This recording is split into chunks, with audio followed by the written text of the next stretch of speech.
começando com Mateus 17, a transfiguração, nós precisamos saber em quem nós estamos crendo, a quem nós estamos seguindo. Na leitura de hoje, nós terminamos o livro de Números, que se encerra com uma questão interessante. As filhas de Zelofeade. Era da tribo de Manassés. Um homem teve só filhas moças, 5 filhas, e ele não teve filhos. E naquela época, as filhas não recebiam herança. Levaram o assunto a Deus, isso anteriormente. E Deus disse, não, elas vão ter herança também. Filhas também têm direito à herança. Foi esta a orientação de Deus. Não há distinção entre filhos homens e filhas mulheres. Todos vão ter direito à herança de Deus. Aí, no final do livro de Números, que é a leitura de hoje, se levanta um problema. Essas filhas vão receber a herança do pai delas quando morrer. Mas elas vão se casar. Se elas se casarem fora da família de Deus, essa herança vai acabar passando para uma outra tribo. E aí, como é que fica? Deus vai permitir isto? E se isso continuasse, haveria um retalhamento completo do território. Aí Deus respondeu para Moisés, elas vão receber a herança, mas ao se casarem, elas não vão se casar fora da tribo, vão se casar com alguém da sua tribo. Elas podem se casar com quem quiserem. Isso é tremendo na Bíblia, da boca do próprio Deus, porque a cultura daquela época era de que os pais escolhiam casamento para as filhas. Mas Deus diz, não, elas têm o direito de escolherem, porém, dentro da sua tribo, para que a herança não passe. Para Deus, essa questão foi importante, a herança não passar de uma tribo para outra, a tribo tem que manter a herança. Isso precisa ser entendido por nós. Deus nos dá uma herança, nós precisamos saber de quem recebemos. O patrimônio espiritual que temos é algo que precisa ser valorizado. Com o decorrer do tempo, na história do cristianismo, muitos valorizaram certas doutrinas estáticas, doutrinas rígidas, permanentes, mas Deus foi fazendo avivamentos acontecerem e modificações dessa doutrina permanente foram acontecendo, até entenderem muitos, talvez não todos, que Deus é soberano e que ele não se limita, ele não cabe dentro de uma doutrina. O nosso entendimento tem que ser mais dinâmico a respeito de Deus. A revelação é cumulativa. Não vamos ficar presos a uma doutrina de 500 anos atrás. Deus está vivo hoje. Por que ele só revelou há 500 anos atrás algo? Ele continua clareando aquilo. O dom de profecia é necessário, o dom de palavra da sabedoria é necessário, o dom de palavra do conhecimento também é necessário. Deus continua revelando não coisas novas fora da Bíblia, mas esclarecendo o que está na Bíblia. Portanto, nós precisamos saber de quem estamos recebendo. A nossa herança é muito importante. Deus queria que eles zelassem pela herança. Se a herança começasse a ser dividida, os israelitas perderiam o apego, o zelo pela herança de Deus. Nós temos uma herança muito grande, herdeiros da promessa, nós temos promessas de Deus, nós temos uma herança maravilhosa de Deus e temos que zelar por essa herança. Mas nós precisamos saber de quem estamos recebendo. Para Deus é muito importante a genealogia, por isso que a gente lê e não gosta, normalmente ninguém gosta de ficar lendo genealogia na Bíblia, mas para Deus é muito importante. Você é filho de quem? Você é discípulo de quem? Quem é o seu líder? Todos devem estar debaixo da autoridade de Deus, debaixo de liderança, para que o corpo seja um. A autoridade é fundamental na igreja. Jesus, aqui nesse texto, em Mateus 17, que nós vamos ler, foi revelado para os discípulos. Não há nem, digamos assim, da parte dele, uma atuação. Jesus era homem naquela ocasião. E, no entanto, Deus quis, como no batismo dele, Deus disse, esse é o meu filho amado, eu tenho prazer nele. Aqui também Deus revela a majestade de Jesus para que os discípulos soubessem. De vez em quando Deus dá revelações, Deus faz milagres, faz coisas acontecerem para confirmar a autoridade daquilo que ele está dando. A bênção de Deus não é aleatória, não é um sorteio, não é coincidência que alguém recebe a bênção de Deus. Ela vem de cima, através da autoridade. Não é qualquer um que tem bênção para dar, é preciso que tenha recebido a autoridade de Deus para isto. E esse texto, então, focaliza essa autoridade de Jesus, que os discípulos precisavam ter bem firme no seu coração, essa convicção de quem era Jesus. Por ocasião daquela tempestade no Mar da Galileia, o barco estava assolado pela tempestade, Jesus mandou a tempestade parar, e eles ficaram assim, impressionados. Quem é este que até o vento e o mar lhe obedecem? Vamos ler o Mateus 17, o início dele. 6 dias depois, tomou Jesus consigo a Pedro e aos irmãos Tiago e João e os levou em particular a um alto monte e foi transfigurado diante deles. O seu rosto resplandecia como o sol e as suas vestes tornaram-se brancas como a luz. E eis que lhes apareceram Moisés e Elias, falando com ele, com Jesus. Então disse Pedro a Jesus: Senhor, bom estarmos aqui. Se queres, farei aqui 3 tendas. Uma será tua, outra para Moisés, outra para Elias. Falava ele ainda quando uma nuvem luminosa os envolveu. Uma nuvem luminosa os envolveu.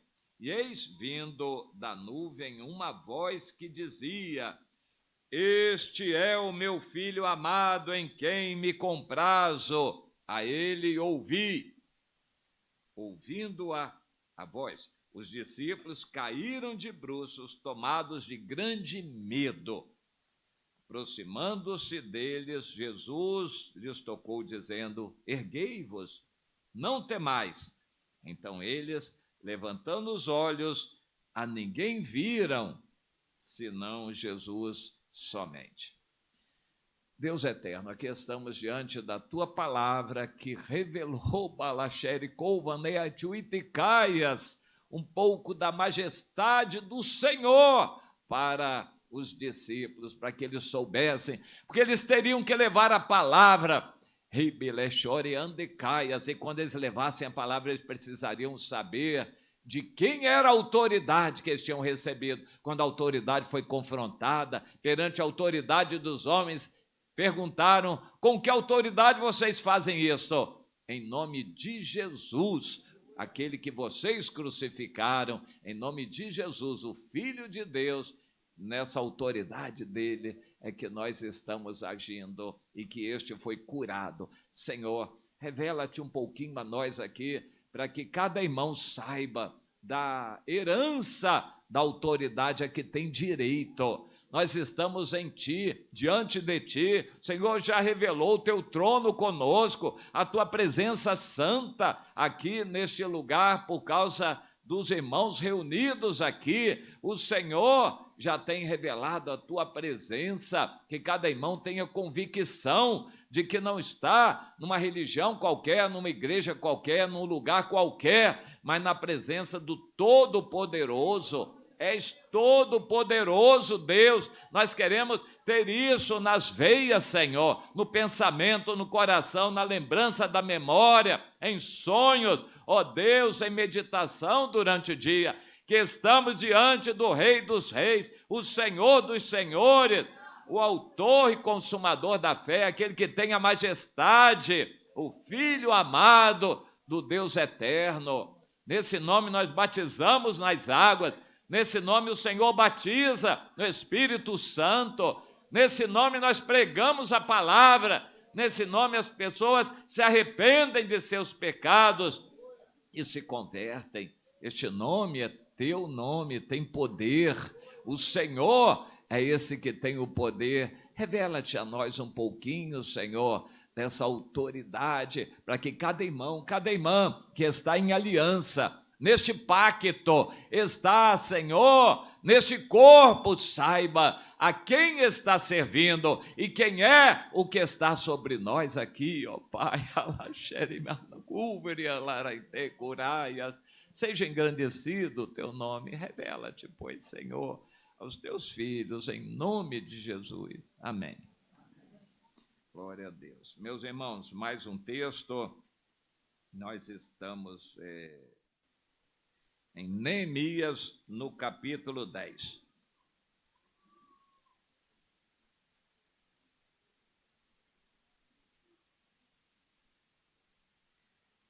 O último versículo do capítulo anterior, que na verdade faz parte deste assunto, versículo 38 do capítulo 9 de Neemias, diz o seguinte: por causa de tudo isso, estabelecemos aliança fiel e o escrevemos, e selaram esta aliança os nossos príncipes, os nossos levitas e os nossos sacerdotes. E os que selaram essa aliança foram, e passa a seguir uma lista grande de nomes, e nós vamos pular ao versículo 28. O resto do povo, os sacerdotes, os levitas, os porteiros, os cantores, os servidores do templo e todos os que se tinham separado dos povos de outras terras para a lei de Deus,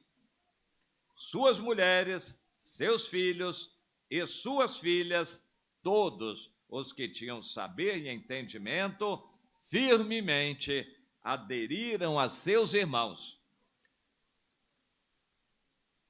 Seus nobres concordaram numa imprecação, é uma ameaça, e num juramento de que andariam na lei de Deus, que foi dada por intermédio de Moisés, servo de Deus, de que guardariam e cumpririam todos os mandamentos do Senhor, o Senhor nosso Deus, e também os seus juízos e os seus estatutos, de que não dariam suas filhas aos povos da terra, nem tomariam as filhas deles para seus filhos, de que trazendo os povos da terra no dia de sábado qualquer mercadoria e qualquer cereal para venderem, nada comprariam deles no sábado, nem no dia santificado, e de que no ano 7º abririam mão da colheita e de toda e qualquer cobrança. Interessante. 32. Também sobre nós pusemos preceitos, impondo-nos cada ano a terça parte de um ciclo para o serviço da casa do nosso Deus, e para os pães da proposição, e para a contínua oferta de manjares, e para o contínuo holocausto dos sábados e das festas da lua nova, e para as festas fixas, e para as coisas sagradas, e para as ofertas pelo pecado, e para fazer expiação por Israel e para toda a obra da casa do nosso Deus. Ou seja, estabeleceram detalhes de contribuições que todos deveriam fazer para os sacrifícios a Deus, que nada faltasse na casa do Senhor. 34. Nós, os sacerdotes, os levitas e o povo, deitamos sortes acerca da oferta da lenha que se havia de trazer à casa do nosso Deus, segundo as nossas famílias, a tempos determinados, de ano em ano, para se queimar sobre o altar do Senhor nosso Deus, como está escrito na lei. E que também traríamos as primícias da nossa terra e todas as primícias de todas as árvores frutíferas, de ano em ano, à casa do Senhor.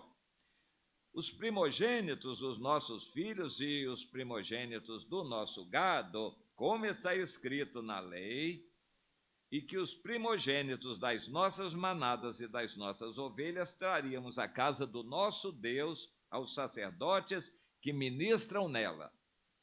Aos sacerdotes que ministram.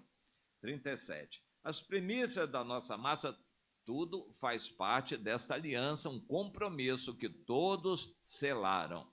As primícias da nossa massa de pão, de trigo, de comer. As nossas ofertas, o fruto de toda árvore, o vinho e o azeite, traríamos aos sacerdotes, às câmaras da casa do nosso Deus. Os dízimos da nossa terra aos levitas, pois a eles cumpre receber os dízimos em todas as cidades onde há lavoura. Os sacerdotes, filho de Arão, o sacerdote filho de Arão estaria com os levitas quando estes recebessem os dízimos. E os levitas trariam os dízimos dos dízimos à casa do nosso Deus, às câmaras da casa do tesouro, porque àquelas câmaras os filhos de Israel e os filhos de Levi devem trazer ofertas do cereal, do vinho e do azeite, porquanto se acham ali os vasos do santuário, como também os sacerdotes que ministram, e os porteiros e os cantores, e assim não desampararíamos a casa do nosso Deus. Amém. Esse texto é mais claro, amplo, que o de Malaquias, quando fala dos dízimos. Em Malaquias há uma expressão mais resumida de que o povo deveria levar os dízimos à casa do tesouro. Aqui, isso foi feito na mesma época. Aqui há muito mais detalhamentos do que o povo deveria fazer. Nós não estamos sujeitos a esta lei na forma detalhada de mandamentos, mas essa lei não mudou, continua sendo a vontade de Deus como um padrão. Então nós devemos procurar entender o que é que Deus quer falar para nós hoje na era do Novo Testamento, nesse texto. Houve uma aliança. Nesta aliança, Deus era o soberano, a aliança seria com Deus. Ele já teria dado, através de Moisés, uma lei escrita, a pedido do povo, é verdade, mas Deus deu uma lei escrita. Eles tinham essa lei. Cada pessoa tinha que estar no compromisso de cumprir esta lei. E eles ratificaram, confirmaram esta aliança que foi lida, toda a lei foi lida. Eles fizeram uma espécie de resumo da lei aqui, nos compromissos que eles teriam. Cada pessoa, cada família teria o compromisso de sustentar a obra de Deus. Como? As primícias que levariam ao sacerdote, os dízimos aos levitas, as ofertas espontâneas e outras ofertas, o compromisso de levarem lenha para queimar os sacrifícios. Tudo isso foi detalhado o que seria necessário, o que caberia a cada pessoa fazer, e todos assumiram o compromisso de fazer isto. O objetivo seria que a casa de Deus tivesse suprimento e que continuamente fossem oferecidos a Deus sacrifícios e holocaustos, sacrifícios pelos pecados, sacrifícios voluntários, sacrifícios de louvores e holocaustos, que significam consagração. Tudo isso precisava continuamente ser oferecido a Deus através da oferta no altar, queimados, e isso era algo que agradava a Deus. Deus quer que sejam oferecidos sacrifícios continuamente a Ele. O culto a Deus é uma ordem do Senhor no segundo mandamento. O primeiro mandamento é adorar a Deus, é a gente tirar tempo em compromisso para dar atenção a Deus. Isso é o conceito da adoração. E o segundo mandamento é darás culto a Deus e a ninguém mais, a nada mais, nem a televisão, nem a novela, nem a doutrina nenhuma, nem a ciência, nem a romance, literatura, nem a filmes, nem a ambiente social, nem a política, nem ao dinheiro. Não darás culto a nada mais, somente ao Senhor. Isso pode parecer, e parece, diante do mundo, uma loucura. O mundo diz, isso aí é um radicalismo, um fanatismo, isso é uma coisa terrível. Tem que fazer, tem que fazer, tem que fazer, não pode dar culto a nada, você não pode dar muita atenção a nada, tem que dar atenção só para Deus, vai ler só a Bíblia, não vai ficar estudando muitas outras coisas, vai ter que ficar estudando a Bíblia, só a Bíblia, só a Bíblia. Satanás trabalha assim no mundo para botar esse pensamento na cabeça das pessoas. Você tem que ser livre, pega uma biblioteca aí, uma livraria, olha que quanto livro interessante, maravilhoso. Por que você vai ficar só com a Bíblia, só com a Bíblia? Tem que abrir a mente, tem que ver outras coisas interessantes do mundo. O diabo é muito astuto e é o que ele faz. Não há limites para escrever livros. A gente vai na rodoviária, uma livraria grande, vai numa biblioteca, um montão de livros. As bancas de jornais estão acabando, né? Com a internet estão diminuindo bastante, mas uma banca de jornais bem suprida tinha de tudo ali, revista de todo tipo, jornais e muitos livros até. Era, assim, muito rica a banca de jornais. Hoje, por causa da internet, a banca de jornais está perdendo bastante o peso e a importância que tinha. Mas é algo assim extraordinário, a gente vê numa banca de jornais expostas aquelas revistas, dá vontade de conhecer muita coisa. Se ela não fosse tão cara, até a gente compraria, por curiosidade, aquilo. É muita coisa. Mas isso é obra de Satanás, para tentar desviar a atenção das pessoas de Deus, somente Deus. Isso é interessante, precisa ficar claro na nossa mente. O diabo cria um monte de religiões para dizer que todas elas são boas, mas tem uma só que leva a Deus, e as outras todas são invenção do diabo, para distrair, até parecidas com a religião de Deus, mas um pouquinho mudadas para a pessoa não chegar a Jesus. Há muitas religiões no mundo, e o diabo tenta colocar na cabeça das pessoas que todas são boas, mas não são. Como no meio evangélico, existem muitas denominações, igrejas, mas não são todas iguais, não são todas que estão em obediência a Deus. Muitas estão dirigidas pelo pecado, por ganância, à luz política. Muitas estão dirigidas por interesses humanos, de vaidades. Há algumas que são verdadeiras empresas, um comércio religioso, pastores que são mercenários, que trocam uma igreja pela outra, porque a outra está pagando mais, o salário é maior, larga aquela igreja, não liga nem para ovelha nenhuma ali, não tem amor, não tem zelo. Aquilo é um comércio, é uma empresa, não é igreja, um corpo de Cristo.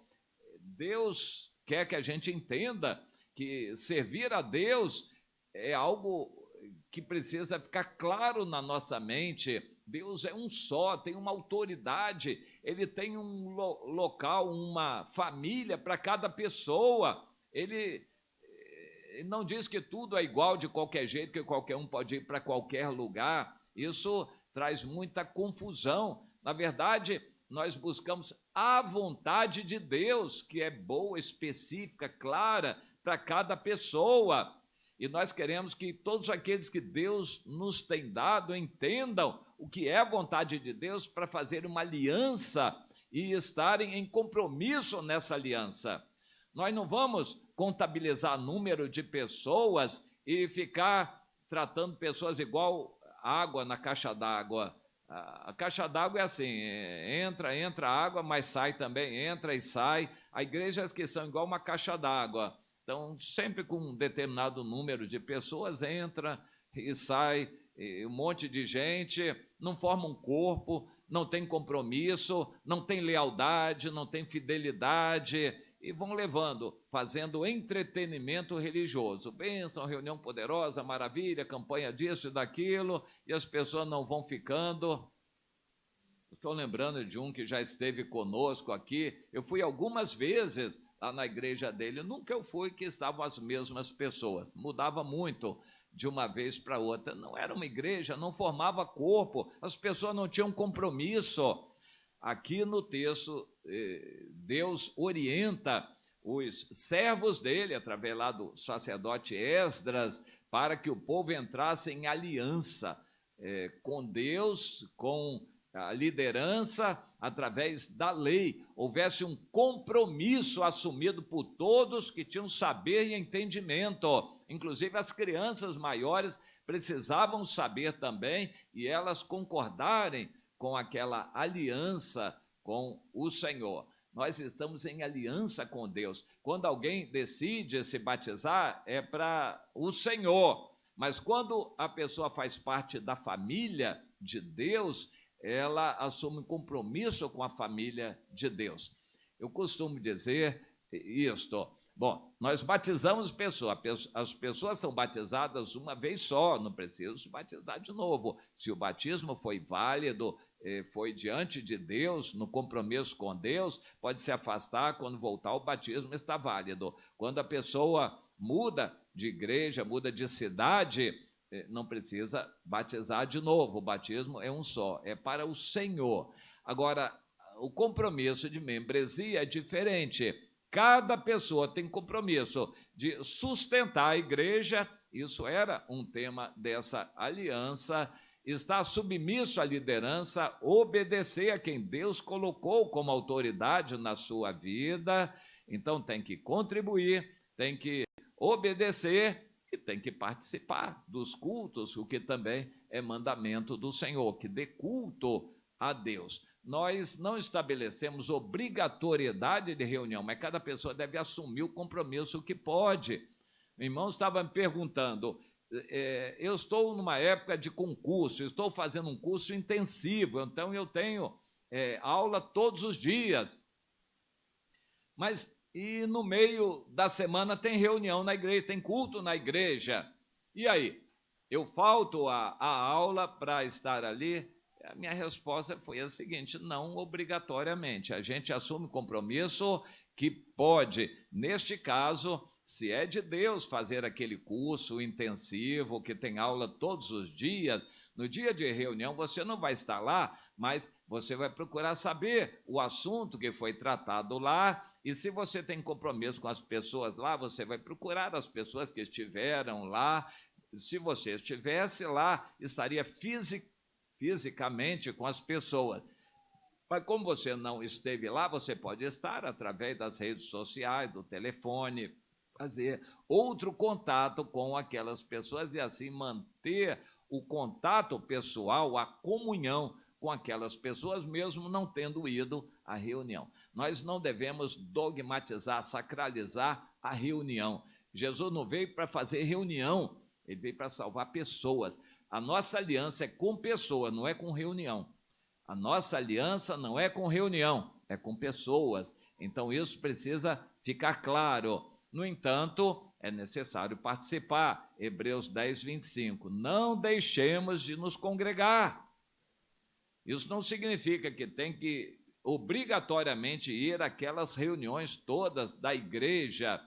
Nós vamos fazer um compromisso que esteja ao nosso alcance. Alguém que trabalha em turno, seja um militar, um bombeiro, né, um enfermeiro, alguém que trabalha em turno, vai trabalhar, digamos, 24 horas e vai folgar depois. Naquelas 24 horas ele fica direto ali no trabalho, então certamente ele vai faltar o culto que estiver naquele horário, mas de igual maneira ele vai procurar se interessar pelo que aconteceu, a mensagem, o ensino, o que houve ali, e as pessoas também, para manter o contato com as pessoas. Ele vai estar em compromisso no que ele pode, e é o que Deus vai exigir. Deus não exige compromisso que a gente não possa assumir. Se foi direção de Deus que tivesse um emprego daquele tipo, ele vai entender essa situação. Então, para nós precisa ficar claro isso. Deus nos quer em compromisso,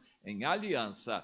E eu lembro sempre essas três coisas. Quando a gente se torna membro, daqui a pouco nós vamos estar orando pelos novos que estão vindo para a comunidade. O pastor Luiz Henrique sempre traz uma palavra para eles. E eu lembro, compromisso de submissão à autoridade que Deus colocou. A gente pode até não gostar pessoalmente muito da pessoa, mas a gente reconhece a autoridade de Deus na vida daquela pessoa. A gente vai se submeter à autoridade estabelecida por Deus, vai contribuir, é necessário a gente contribuir, e com dízimos e ofertas, e a gente vai frequentar, participar, para não ser crente avulso, crente borboleta, crente desigrejado, crente a granel. O corpo não tem membros a granel, ele tem membros ligados no corpo, e isso caracteriza a nossa ligação, a submissão, a autoridade estabelecida por Deus, a contribuição e a frequência, participar, e que Deus nos dê entendimento disto. Bom, aliança, há necessidade de um compromisso explícito. Há muito crente que diz o seguinte: olha, eu não vou assumir compromisso, se eu puder ir à reunião eu vou, mas eu não vou assumir compromisso. Já está caracterizando uma atitude perigosa a pessoa que está dessa maneira. Ele está correndo o risco de não estar ligado no corpo. Ele não quer compromisso. A igreja vai funcionar e vai ter compromisso financeiro, vai ter que pagar coisas e tal, e ele vai contribuir se puder, se quiser. Se tiver dinheiro sobrando, ele vai à reunião se não tiver mais nada que fazer. A pessoa quer ser crente, frequenta a igreja, mas sem compromisso. Não pode, né? Com Deus isso não é aliança. A ceia do Senhor é para confirmar a aliança que nós temos com o Senhor e com os irmãos. Quando comemos o pão, não é só o pão do céu que a gente está comendo, é o pão material, é a comunhão com os irmãos. Nós somos partes de um mesmo corpo, temos compromisso com os irmãos. E se alguém tomar a ceia indignamente, vai estar tomando condenação. O que significa tomar a ceia indignamente? Muitos têm focalizado o seguinte: é tomar em pecado. Claro que isso também é tomar a ceia indignamente, mas não é necessariamente só o pecado explícito, é também não estar em comunhão. A pessoa não tem compromisso, faz o que quer, do jeito que quer e tal, mas depois toma a ceia. A ceia não vai ser bênção para ela, pelo contrário, vai lembrar que ele é parte de um mesmo corpo com os irmãos, ele deve sofrer com os que sofrem, ele deve levar a carga dos irmãos, ele deve acatar a direção e a autoridade, sustentar a autoridade, enfim, são compromissos da mutualidade cristã que o Novo Testamento está repleto para cada um de nós. Tudo isso se resume no amor. O amor se manifesta quando a gente participa da vida do irmão, procura saber o que está acontecendo com a irmã que está afastada, o irmão que está fraco, aquela família lá que está doente, tem um surto de cachumba na família, a gente vai se lembrar lá do outro que está, né, na situação financeira pior, a gente não vai dar dinheiro, a igreja não é para dar dinheiro, individualmente nós vamos poder ajudar, mas dinheiro da igreja consagrado a Deus em dízimos e ofertas não é para ajudar pessoas socialmente, isso é uma outra coisa, é extra, a gente deve ajudar sim os irmãos a sustentar as viúvas que não podem, né, se sustentar por si mesmas ou não têm família. Há compromissos na Bíblia para a gente sustentar irmãos, mas não com dinheiro que é consagrado ao sacerdote, os dízimos que são para o sustento da obra. Os dízimos são para o sustento da obra e não para ajuda social. Para ajuda social nós podemos fazer muita coisa. Nós podemos ajudar os irmãos a buscarem a ajuda social do governo. O governo no Brasil tem muitas leis sociais que muitos desconhecem e que a gente até pode ajudar a pessoa a encontrar. Eu estou lembrando de alguém que disse que uma pessoa que já andou por aqui, mas nunca se firmou no Senhor, por fim, ela conseguiu, por causa da doença dela, ela conseguiu do governo benefício de prestação continuada, o LOAS. E então isso era o que ela sonhava, né? Faz, enfim, gasta dinheiro lá nos vícios dela e tem um dinheiro, porque ela de vez em quando andava no desespero atrás de algum dinheiro e até buscando irmãos também para ter a bênção material, mas quando saiu esse benefício, ela acho que nunca mais apareceu aqui, né? A igreja não é para dar dinheiro. O dinheiro é santo, consagrado a Deus, mas a gente deve ajudar as pessoas. A gente pode e deve ajudar as pessoas arranjando emprego para um, ou arranjando uma cesta básica para outro, ou levando alguém lá para conhecer e receber um benefício social do governo. A gente pode e deve ajudar as pessoas mais carentes, mas não é com dinheiro que é consagrado a Deus, que é santo para somente ser usado nas finalidades santas. Não desampararíamos a casa do nosso Deus. Deus estabeleceu no Novo Testamento muitas orientações através de exemplos, de princípios e mandamentos explícitos para que a gente saiba como se conduzir, como ser um cristão. Ninguém vai saber disso sozinho, ninguém vai sozinho saber tudo. Nós precisamos de liderança, nós precisamos de um corpo. Os irmãos vão nos ajudar a esclarecer. Isso é fundamental, é muito importante. Se nós não estivermos nessa comunhão, debaixo da autoridade, nós estaremos sujeitos às sanções do Senhor. Em 1 Coríntios 11, um texto que o pastor Djalma costuma ler sempre durante as ceias, o Senhor estabelece ali que ele vai disciplinar aquele que não estiver bem. Alguns estão enfermos por causa de comer a ceia indignamente.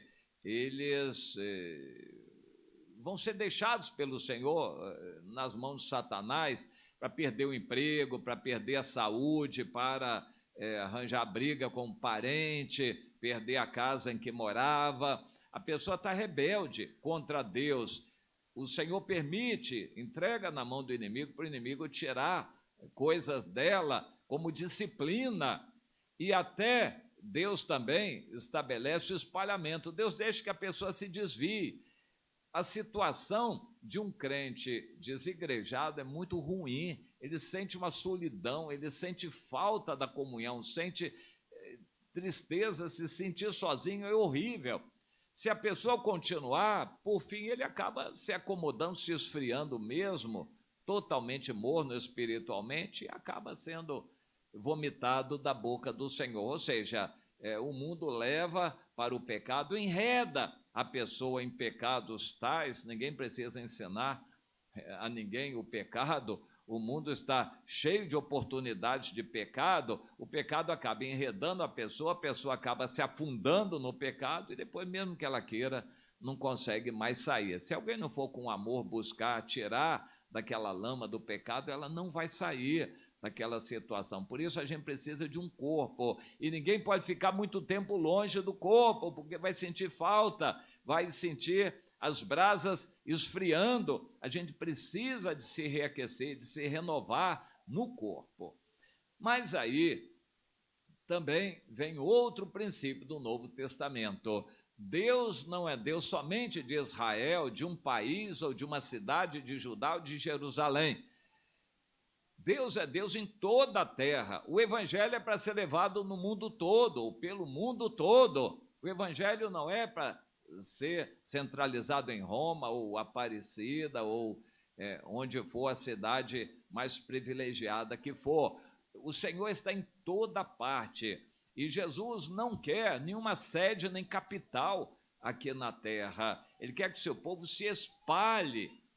Nós ouvimos a missionária ontem, o relato, embora ontem foi resumido, da situação daquele país onde não há igreja evangélica, é proibido, e é perigoso os cristãos se reunirem. E quando eles se reúnem poucos em número, e em locais assim ultra secretos e com uma dificuldade muito grande para não serem descobertos, porque se forem descobertos é pena de morte. É uma situação dificílima, mas há muitos cristãos naquele país e que ninguém sabe quantos são, e é bom que não se saiba. Uma vez, a China tem mudado.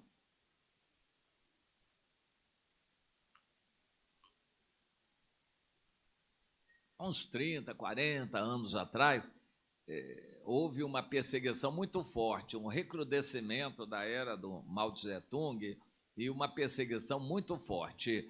Mas nessa época a igreja cresceu muito. Quanto mais se persegue, mais o evangelho se espalha. Foi o que aconteceu lá.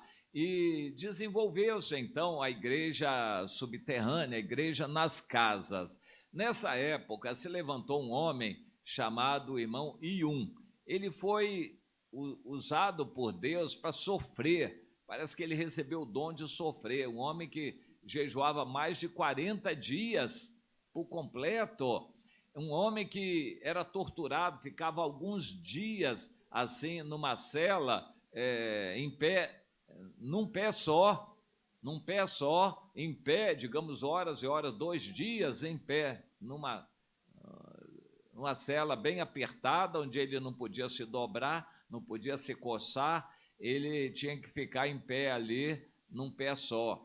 Torturas horríveis desse jeito o irmão passou. Ele foi um exemplo, o testemunho dele circulou, muitas pessoas foram edificadas com o testemunho dele, e depois o testemunho dele vazou para o mundo. É impressionante a gente ler esse testemunho. Tem aí em e-books, muitos irmãos têm, podem passar.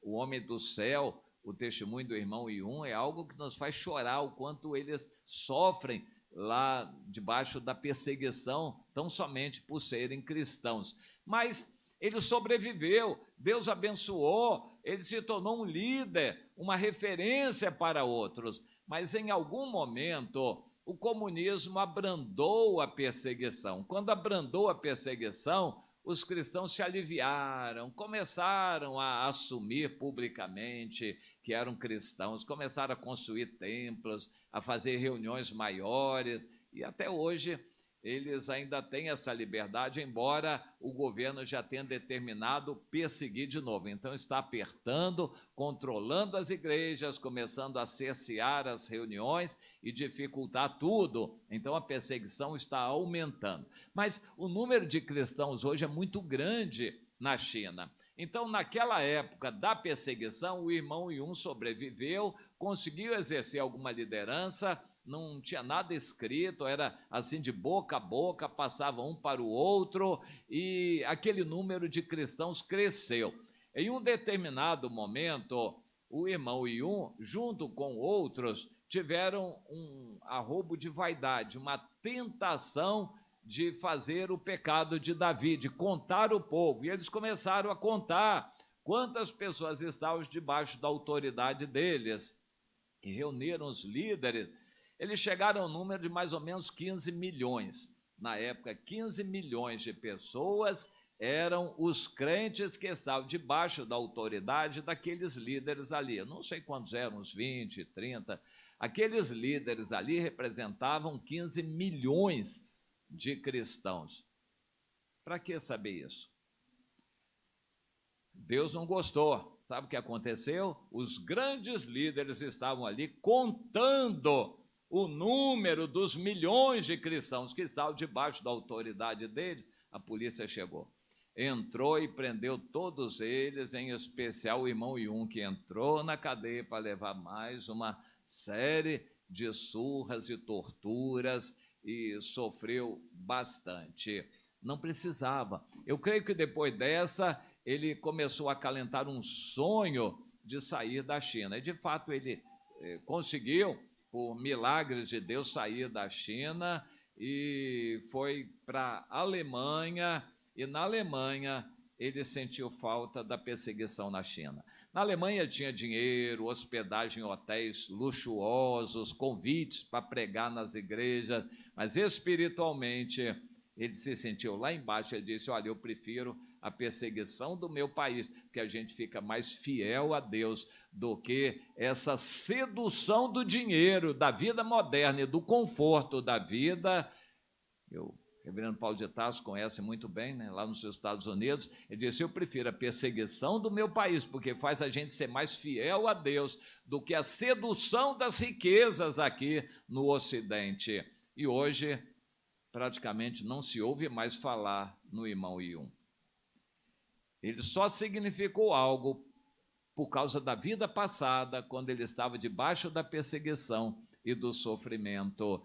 Depois que ele galgou a liberdade, a vida espiritual definhou.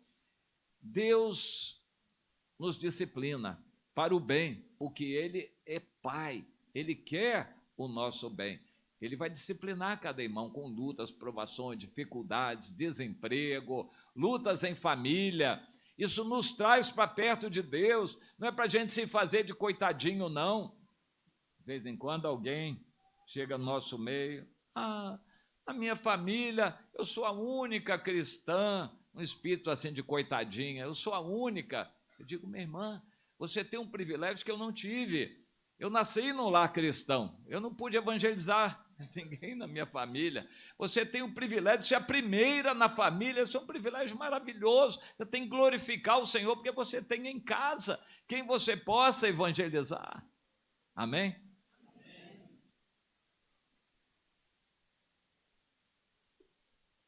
Deus nos prova, disciplina para o bem, para nos aproximarmos dele, nos consagrarmos a ele, para amarmos os irmãos.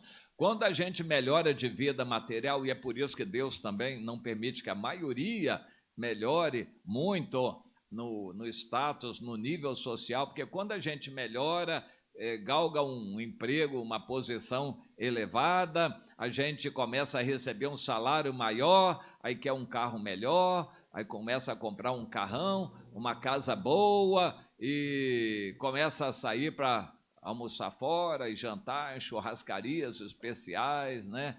E por aí afora a gente começa a comprar uma televisão daquele montão de polegadas, começa a ficar ali mais amarrado, e a vida espiritual vai lá para baixo. Não evangeliza mais, não consagra, não vai para a vigília, não é usado nos dons espirituais, a vida espiritual vai lá para baixo. O que Deus faz? Se Ele é Pai que ama, vai disciplinar, vai passar aperto. Meu Deus do céu, meu filho está viciado em drogas. Olha. Meu irmão? O que você fazia quando seu filho estava crescendo? Você lia a Bíblia com ele? Você foi lá evangelizar na favela com ele? Você foi lá fazer alguma coisa com ele para ele consagrar a vida ao Senhor? Ficou lá sentado no seu sofá, na frente da televisão do montão de polegadas, enquanto seu filho era largado aí nas mãos do inimigo no mundo? Agora está reclamando: mas orem por mim, meu filho está rebelde, está desviado, viciado em drogas. É consequência do seu erro de omissão em não encaminhar o filho no caminho do Senhor, e é uma permissão de Deus para você se quebrantar, e vai doer muito, hein? E quem tem um filho desse tipo começa a roubar em casa, começa a perturbar, começa a dar trabalho, dói. Quem tem essa experiência sabe como dói isso daí. A minha filha saiu 3 horas da madrugada, ela não voltou ainda. A mamãe sofre, como sofrem quem tem uma filha jovem, adolescente, que sai para as baladas, para o baile, para não sei da onde. 3 horas da madrugada não chegou ainda em casa, a mãe não dorme, a mãe sofre. Minha irmã, quando a filha era pequena, você se acomodou, se omitiu. Bom, mas ainda Deus é Deus de misericórdia, pode mudar. Agora, não fica só clamando pela filha, não. Clame pela sua vida. Quem está precisando mais não é a filha, não, é você. A filha está errada, um dia ela vai saber que está errada. É mais fácil quem está errado saber que está errado e se voltar para Deus. É mais fácil que quem está morno reconhecer que está morno e que está mal com o Senhor. Quem está mal é o crente que não está dando fruto. A gente pergunta: e meu irmão, como é que está? Tudo bem? Tudo bem.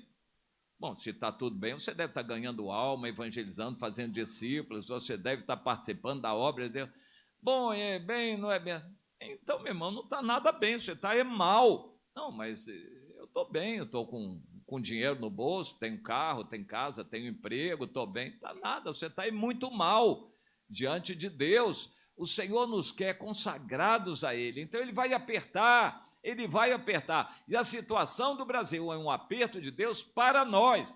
Não é para PT, nem para partido político, para rico, para mundano, para carnavalesco, para facção criminosa, não. A crise do país, esse juízo de Deus que vai se agravar, é para despertar o povo dele.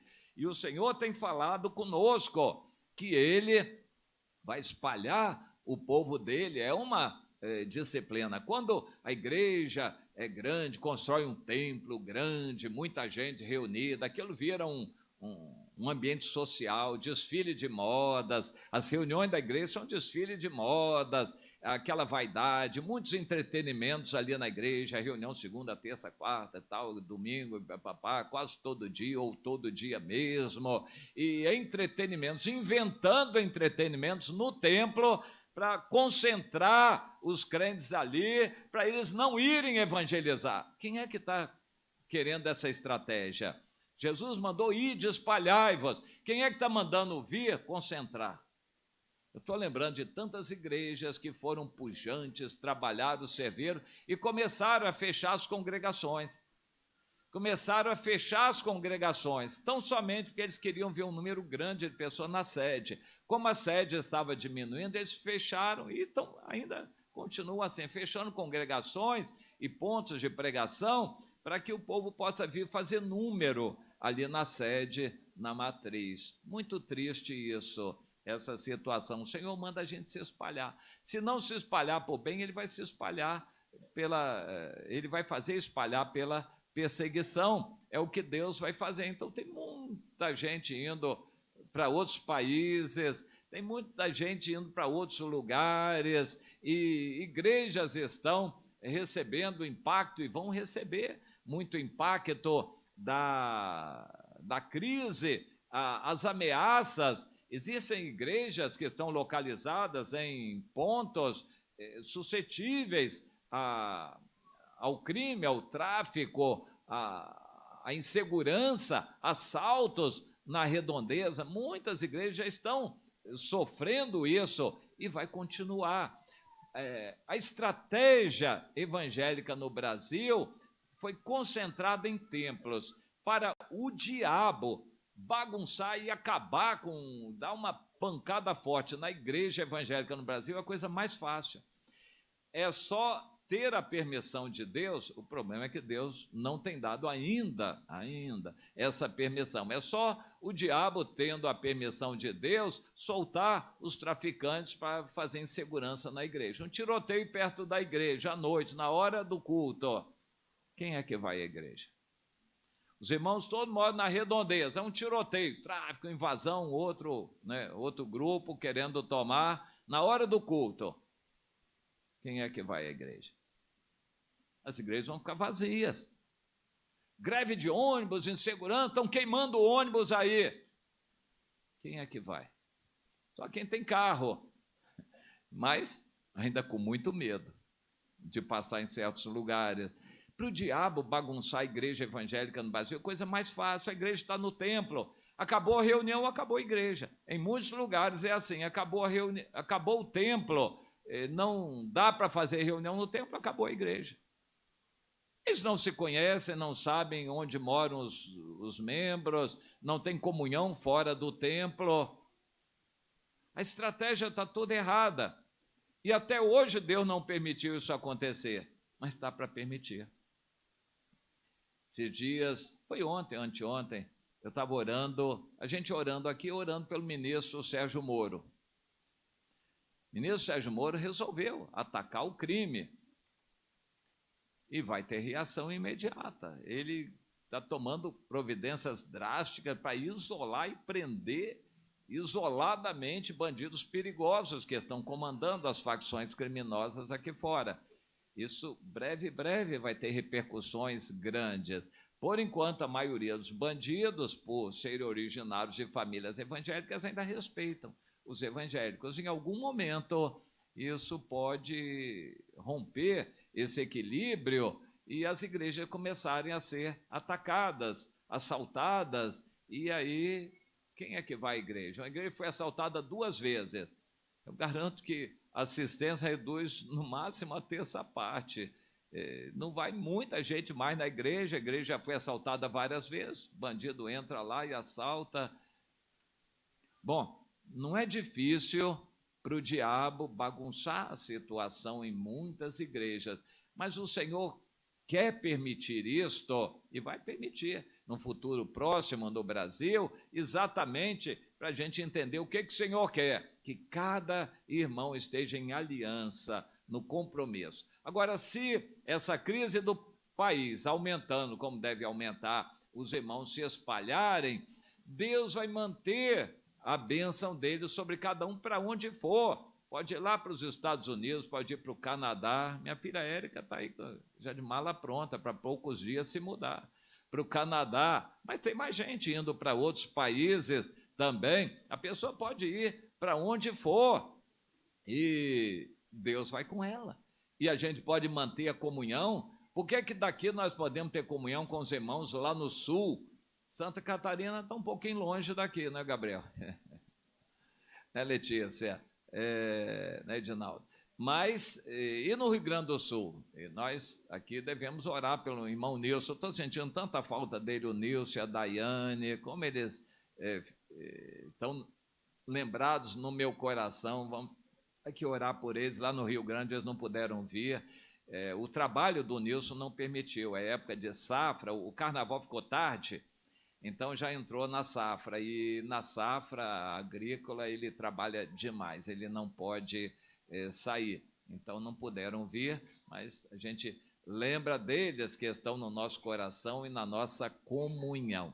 Mesmo espalhados, a comunhão tem que manter. Então é o que está em Levítico 26, eu quero ler mais esse texto, 44, Levítico 26, 44. Aliás, desde o 43. Mas a terra, quando estiver assolada, como que vai acontecer no Brasil, folgará nos seus sábados, e tomarão por bem o castigo da sua iniquidade, visto que rejeitaram os meus juízos, e a sua alma se aborreceu dos meus estatutos. Mesmo assim, estando eles na terra dos seus inimigos, não os rejeitarei, nem me aborrecerei deles para consumi-los e invalidar a minha aliança com eles, porque eu sou o Senhor, seu Deus. Antes, por amor deles, me lembrarei da aliança com os seus antepassados que tirei da terra do Egito, à vista das nações, para lhes ser por Deus. Eu sou o Senhor. Amém. Glória a Deus. Então, meus irmãos, o Senhor quer mesmo que a gente se espalhe. O Senhor nos empurra a espalhar. O Senhor faz coisas acontecerem para a gente se espalhar. Até mesmo quem deveria ir e não vai, Deus empurra através de alguma perseguição ou problema para ir. Mas o fato de alguém ir, se espalhar, não é para fugir do amor, da comunhão dos irmãos e da vontade de Deus. Para onde for, vai lançar a semente e começar um trabalho. Vai lá para Aracaju, no Sergipe, vai para Minas Gerais, vai para onde for, leve a palavra de Deus. Vai para Pernambuco, vai para Portugal, vai para Burkina Faso, leve a mensagem do Senhor, leve a comunhão, leve a aliança. E para encerrar, fazer um fechamento, nós estamos aqui por causa de uma aliança. Estamos lembrando a aliança no sangue de Jesus, mas nós temos uma outra aliança na comunhão, que Deus tem dirigido cada irmão a entrar nesta aliança.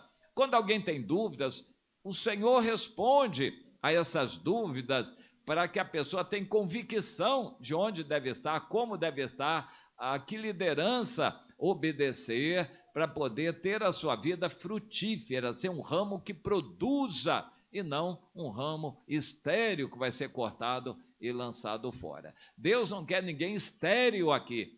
É preciso que, além de você ter convicção da sua vida em Jesus, estar com a vida limpa no coração dos pecados, confessando sempre que acontecer, e com relação à autoridade, ter a consciência limpa e paz no coração de que você está no lugar certo, debaixo da autoridade que Deus colocou. Respeite, acate, ame a autoridade, valorize, ore pela autoridade, porque isso é necessário para você também ter autoridade e para poder ter unção de falar e fazer aquilo que é necessário fazer. Deus quer que cada um vá e se espalhe com autoridade, não ir por medo, por fuga. Há pessoas que estão indo por fuga, estão saindo como que fugindo, não vencedores, mas Deus quer que saia como vencedor, e com autoridade, e tendo toda a autoridade para fazer discípulos, abrir trabalho, estabelecer uma célula. A visão que Deus tem nos dado aqui é de que a igreja não precisa de templo, não precisa de aparelhagem de som. A igreja funciona numa casa. A igreja é a célula é a igreja ali. Então, numa casa já estabelecida, não precisa de aparato religioso. A gente tem e procura ter aqui o mínimo possível daquilo que é necessário. Mas numa casa, ninguém precisa ter aparelhagem de som. Então, numa reunião de uma célula com meia dúzia de pessoas, liga a caixa de som, pega o microfone. Meus irmãos queridos, vamos ficar de pé para dar início ao nosso culto hoje na casa aqui. Numa casa a gente não precisa ter essa formalidade, tudo é mais informal. Deus quer que a gente dê valor àquilo que é importante realmente. Não é o templo que é importante, é a comunhão com os irmãos e com Deus. E isso numa casa a gente pode abrir o coração, se derramar diante do Senhor. Deus quer que a gente entenda isso. Ele nos manda espalhar. Cada um de nós é autoridade, tem autoridade de Deus para se espalhar e levar a palavra, e desde que esteja debaixo de autoridade, você vai ter autoridade sobre aqueles que Deus acrescentar. E se alguém for, Deus vai acrescentar. Há pessoas que não estão tendo fruto porque não estão indo, não estão se dispondo a ir gastar o azeite. Parece que querem aumentar o azeite e acham que o azeite vai aumentar indefinidamente. Não, tem que gastar o azeite para depois vir buscar mais. Amém?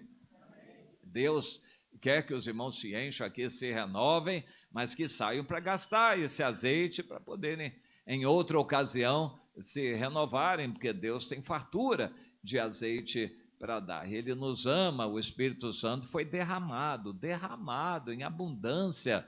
E então, nós vamos ter ainda um pouco mais de retiro pela frente, ainda quem não recebeu ainda está em tempo de receber a bênção, o renovo, se encher, os dons espirituais. Deus quer fazer isso ainda, então glória a Deus. Mas agora o nosso coração pense nessas palavras, nós temos que saber a quem estamos seguindo, a autoridade que vem de Deus, o Senhor confirma, é o nosso lugar, o coração tem que estar limpo, em aliança, para você poder ir fazer alguma coisa para o Senhor, no ministério, no dom, na oportunidade, na vocação que Deus der, com alegria, levando a palavra para a família, o trabalho, o ambiente que for, mas indo e levando com autoridade. Não é para ir sem autoridade, porque vai ser triste, vai acabar se contaminando e pecando e ficando no pecado. Mas quando vai com autoridade, debaixo de autoridade, a pessoa vai cheia de unção e vai com o Senhor abençoando. É totalmente diferente. É o nosso desejo que cada um vá levando a unção de Deus, porque tem essa autoridade que o Senhor nos deu e Ele está aqui para confirmar isto nos corações. Amém? Então vamos ficar de pé e orar.